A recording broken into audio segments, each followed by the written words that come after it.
If you get a flat tire, proper use of your tire service kit can get you back on the road quickly and safely.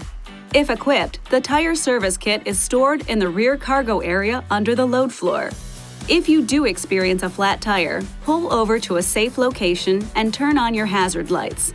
Position the tire that needs inflating so that the valve stem is located near the ground. This will allow the tire service kit hoses to reach the valve stem with the tire service kit flat on the ground. Screw the clear flexible filling tube to the tire valve. Insert the power plug of the electric compressor into the vehicle power outlet socket. Push the tire service kit power button on. The kit will activate and the sealant and air will inflate the tire. Inflate the tire to a minimum of 26 psi or 1.8 bar. If the pressure is not at least 26 psi or 1.8 bar after 20 minutes, turn off and remove the tire service kit. Drive the vehicle 30 feet or 10 meters to distribute the sealant inside the tire.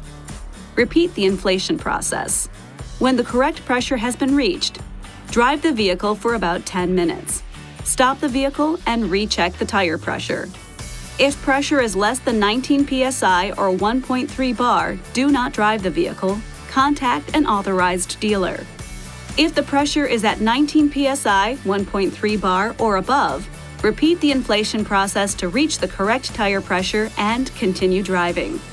Peel off the warning label from the bottle and place it on the dashboard as a reminder to the driver that a tire has been treated with the tire service kit. Check the expiration date on the sealant bottle and do not exceed the speed restriction for the treated tire. This video is not intended to take the place of your owner's manual. For complete details and other important safety information, please see your owner's information.